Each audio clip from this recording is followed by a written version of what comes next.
Good morning dear students. आज की class के तहत हम सभी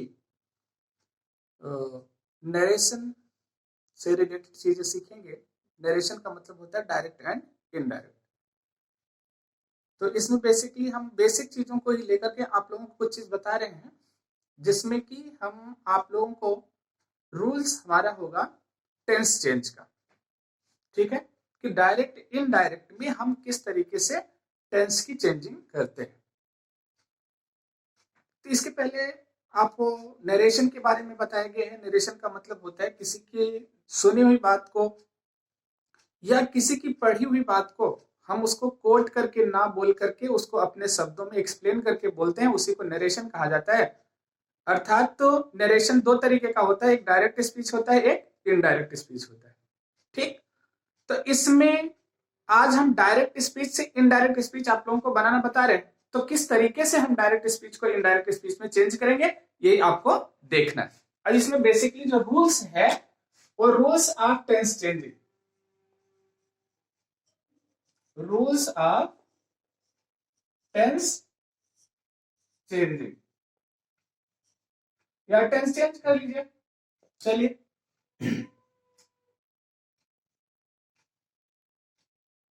ठीक।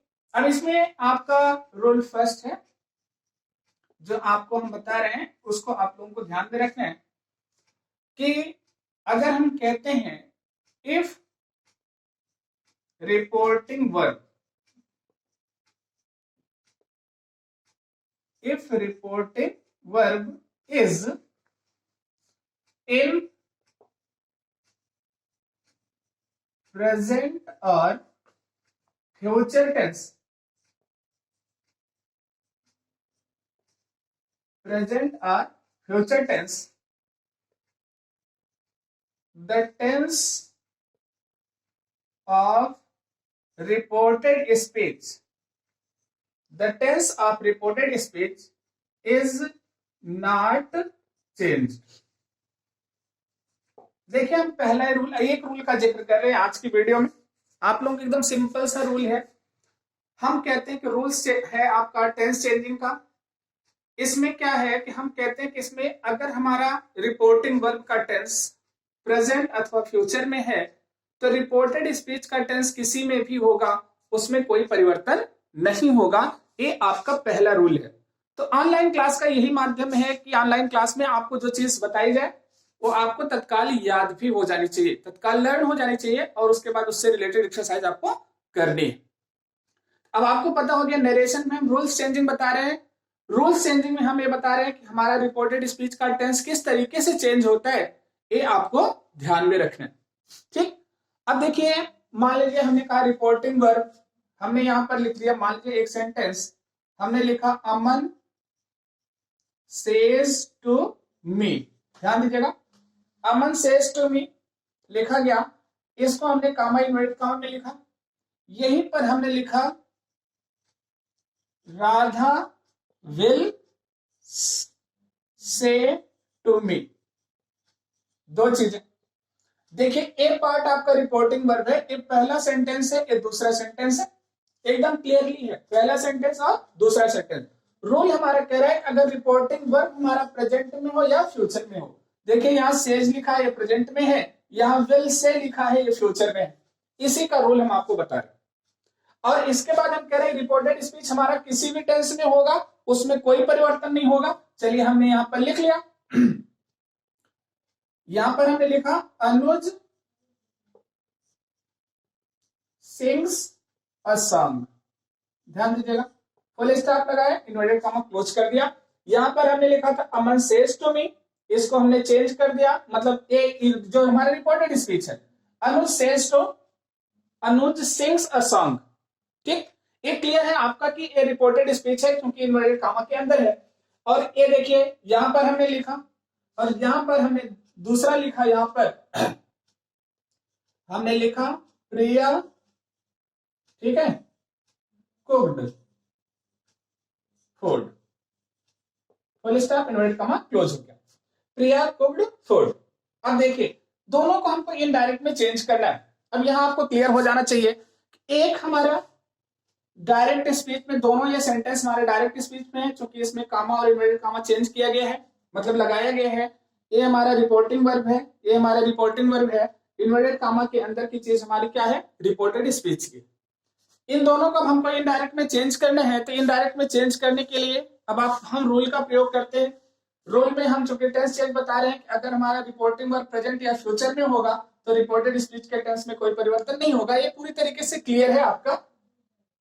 देखिए अब आंसर में आपने लिखा, मान लीजिए आपका पहला आंसर है फर्स्ट, इसमें आपने क्या लिखा, अमन सेज को चेंज किया, चूंकि इसमें ऑब्जेक्ट लिखा है इसलिए हम इसको चेंज करेंगे। यहां पर क्या आ जाएगा, टेल्स। टेल्स मतलब बताना होता है, टेल्स मी, अमन टेल्स मी। इसके बाद यहां पर हमने कामा इन्वर्टेड कामा हटाया, यहां पर लगा दिया दैट। इसके बाद देखिए कामा इन्वर्टेड कामा हटा के दैट लगाएंगे, ये भी रूल है आपका।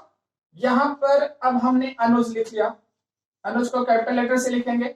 यहाँ सिंग्स लिखा है, यहाँ सिंग्स ही होगा, चूंकि इसमें टेंस में परिवर्तन नहीं हो रहा है इसलिए ये हमारा सेंटेंस किसमें चेंज हो गया, इनडायरेक्ट में चेंज हो गया। ठीक है, एकदम आसान सा है, इसमें कोई प्रॉब्लम नहीं। दूसरा है यहां पर Radha will say to me Priya cooked food, एकदम सिंपल सा। अब यहां पर हमने दूसरा आंसर अपना लिखा, हमने यहां पर लिखा राधा, यहां पर विल लगाया। देखिए से लिखा है, से को हम किसमें चेंज करेंगे, टेल में, या फिर मी लिखा है, मी लिख दिया, दैट लगा दिया। तो क्या हो गया, Radha will tell me that. अब की बार प्रिया कुक्ड फूड है, देखिए पास्ट में है, ये प्रेजेंट में था, लेकिन इसके टेंस में कोई परिवर्तन नहीं होगा। यहां हमने लिख दिया क्या, प्रिया कुक्ड फूड। ओके, तो ये दोनों सेंटेंस जिस तरीके से हमने कहा, आपको आज की क्लास के तहत एक रूल याद करना है। अगर रिपोर्टिंग वर्ब हमारी प्रेजेंट में होगी या फ्यूचर में होगी तो रिपोर्टेड स्पीच के टेंस में कोई परिवर्तन नहीं होगा। ये टेंस चेंज का पहला रूल है। ठीक, अब आपको हम 2 सेंटेंस दे रहे हैं, आप लोग इसको करके सेंड करिएगा हमारे पास। देखिए ये आपका हमने होमवर्क दिया, ठीक है। जैसे यहां पर हमने लिखा Anuj said to me, comma inverted comma, said to मत करिएगा, यहां पर लिखिएगा से टू मी, कामा इन्वर्टेड कामा, से भी नहीं होगा सेज होगा। Anuj says to me, comma inverted comma, he will go to school, पहला सेंटेंस। दूसरा हमने लिखा he will say to me, comma inverted comma, he will say to me, comma inverted comma, they are playing cricket, they are playing cricket। ये आपका दूसरा sentence हो गया। तो ये रूल्स आपका था, पहला रूल आपको लर्न करना है। लर्न करने के बाद ये दोनों एक्सरसाइज में दोनों, मान लीजिए आपका एग्जाम्पल दिया गया, दोनों का उत्तर लिखा गया, ये दोनों होमवर्क दिया गया। ठीक, तो आज की ये जो हमारी क्लास है ना, इसके माध्यम से अब जो भी ऑनलाइन क्लास में आपको भेजा जाएगा उसको आप लोग सीखेंगे, प्लस अपनी किताब निकाल करके नरेशन की जो पहली एक्सरसाइज है उसको सॉल्व करेंगे। Okay, thank you for this class.